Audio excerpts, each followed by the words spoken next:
Hey YouTube, it's Michaela or Michaela Sage here, and welcome to my third ever YouTube video. Today we are celebrating Summerween. Ooh. I'm really excited about this because as of today, as of filming, we are officially 100 days away from Halloween. So I'm gonna need to squeeze every ounce of spookiness out of these next 100 days.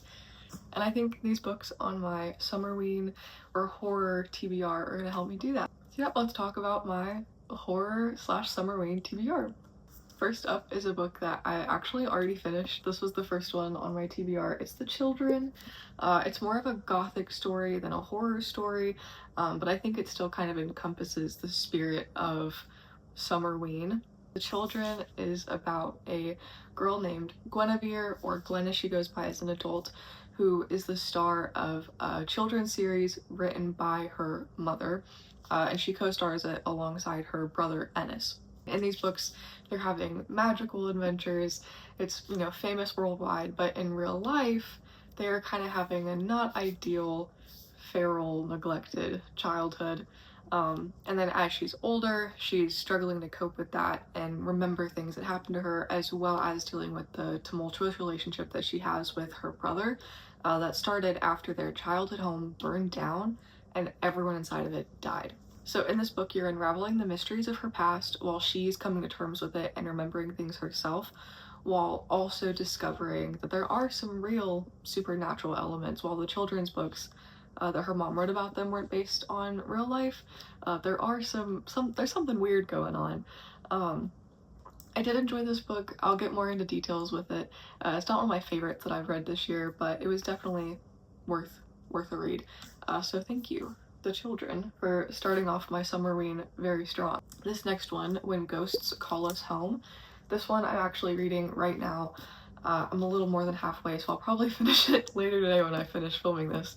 But this one is really similar to The Children, and I think that's why I picked it up next, because there was some elements in The Children that were lacking for me. Like I said, it wasn't my favorite book I've read this year, so I was hoping that this one would kind of pick up some of what I was missing from The Children. And so far, I'm really enjoying it. It's not gothic, it's just like straight YA horror.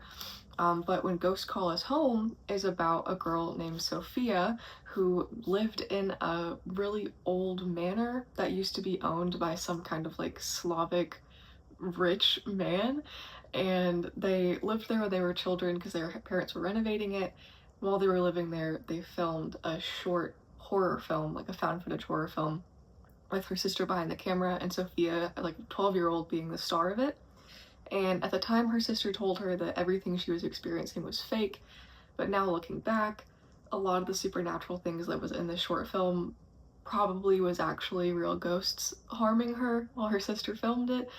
But now in the modern day, Sophia's older sister is missing, and she really hopes to find her. She's missing for years, and so she goes back to this old house where they filmed, hoping to find clues about her sister there. And it's like the 5-year anniversary of when they made the film, so she's there to make a documentary about it, which also means that she's recreating these like really pinpointed like favorite scenes from the film, and so it's bringing up a lot of memories for her, and she's uncovering like what actually happened and remembering things that she didn't remember. And there's a whole unexpected element about like a haunted website, and like, can websites be haunted? Like it knows things that it shouldn't know. Pictures are popping up that you like can't save and then they disappear immediately. So really cool. I am enjoying this one, and it's funny how I read two pretty similar books back to back. But that is When Ghosts Call Us Home, and I just shout out to whoever designed this cover because it is so pretty. I really like it. It's just like every time I look at it I notice like more and more. This one is definitely very like Summerween vibes. It takes place in the summer, the flashbacks, and the current day. So it's a really good one that I'm reading right now, and I'm very happy with it. Starting the ones that I haven't read yet, so these are completely new to me. 13 Months Haunted. This one is next because it also kind of ties into the haunted website that I said. This one is about a haunted email. From what I can gather, tagline on the inside of the book is "click the link if you dare." It's kind of along the lines of like The Ring, I think. It's about this librarian who ends up meeting a teenager that like refuses to touch any kind of technology. And I think that it's like a haunted email link, and like once you click on it, the ghost like attaches itself to you. It feels like it's similar to like The Ring, and that intrigued me. And I like that the main character is a librarian because my mom's a librarian and I spend a lot of time in libraries. I like them. It's an interesting concept because we all know like phishing links and like email scams, but what if you clicked it and it like cursed you? So that's 13 Months of Haunted. Next, this is a book that I got from the library book sale, so it's not in good shape. It's got some like schmutz on the cover of it, but it's called The Long Home. Not gonna lie, I don't know much of anything about this book. It has like a very short blurb on the back, and then the blurb in the jacket is the blurb in the jacket is just like a paragraph from the book. So I know that it's scary from the little bit that I get. Yeah, it just on the back it says the word evil like 4 times. Growing evil, lives under evil. Who knows? This is also a period piece. It's set in the 1940s in the South, which, you know, I gotta read it if it's set in the South. And my next one is too, because I like reading about where I live. But this one is set in Tennessee. It'll haunt the reader with its sense of solitude, longing, and deliverance. Sign me up. Like that, I'm sold. I'm sold based on that alone. I don't know, I fully just bought this book based on the cover, and I think it could seem promising, so after I read it, I will let y'all know what it's actually about and if it was worth the $1 that I spent on it. Next up, The Southern Book Club's Guide to Slaying Vampires. That's a quite the long title, quite a mouthful. I was like making sure I remembered all of it. But this one is set in, I think, South Carolina, and it's about a book club in this little town. I think it's like mostly like moms, and a new guy moves into the town and he may or may not be what he appears as, and so I think the book club becomes vampire slayers to defend their home, and I think that's such a fun concept. Again, I like reading books about the South because I live in the South, and I also really like vampires. Vampires are like one of my things. So this book overall, it just seems like it's down my alley. This is also gonna be the longest book that I've read this year so far. It's over 400 pages, and I think the longest book I've read was like 390 pages. So it is bigger than I was expecting it to be, which is exciting because it'll take me a while. I've been going through all my recent books like really fast, so this one I'll have to sit with for a little bit. I might take it with me depending on just like how fast I get through everything. I'm going on a road trip this summer, and we're going to West Virginia, which I'm very excited about. We're gonna go to the Mothman Museum, but this might be one of my road trip books that I read just because of the location. I don't know, this seems like it would be fitting for a road trip.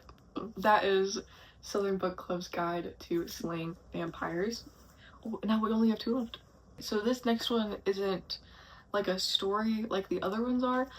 It's called The Vampire Lectures, and I just got this a few days ago at a thrift store. My mom pointed it out and gave it to me, and I was like, of course I want to take that home. So like I mentioned, vampires are like one of my big interests, and so this is from a college professor, and it's called The Vampire Lectures because it goes over a bunch of his lectures on vampirism.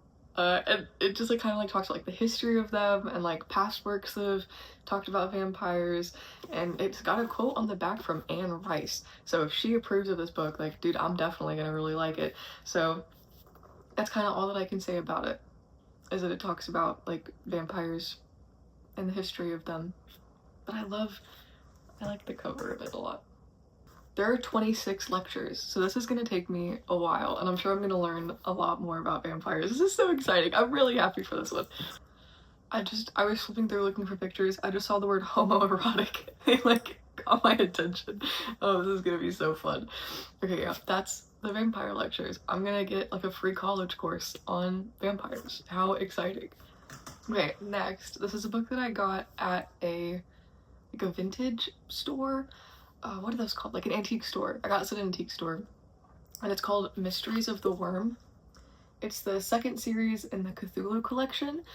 So it is a group of short stories that honor H.P. Lovecraft and kind of the Lovecraftian style of writing and stories. I haven't read anything from H.P. Lovecraft, so I thought this would be really fun to see if I vibe with the style. I haven't really done a lot of Lovecraftian style reading. The cover drew me in, and I like the idea of having a bunch of different short stories, because even if I don't like one of them, rather than having to sit through like a whole book about something that I'm not really too thrilled about, at least it'll switch up pretty fast. So I'm destined to like at least something in here, you know. There are 18 short stories in here, so yeah, I'm gonna like at least one. Like, come on. So yeah, that is the last book on my TBR, Mysteries of the Worm. Ooh. That is all. Those are all the books on my physical horror TBR. Obviously I have a lot more on my like Goodreads list of books that I want to read, but these are just the ones that I own, so I'm gonna read them first to get them out of the way and get them on my shelf so I have more space for new books. Thank you for watching my Summerween TBR video. If you have read any of these, you know, please either give me a warning if you didn't like them in the comments, or let me know if you did enjoy them, or you can wait until my summer reading wrap-up I'll post after August, and we can share our thoughts back and forth. And of course, I want to know what y'all are reading for Summerween, so comment down below, let me know what you're reading. If you have any recommendations, please give them to me. And with that, happy reading and happy Summerween, and happy, after I post this, less than 100 days until Halloween. I'll see y'all in the next one. Bye!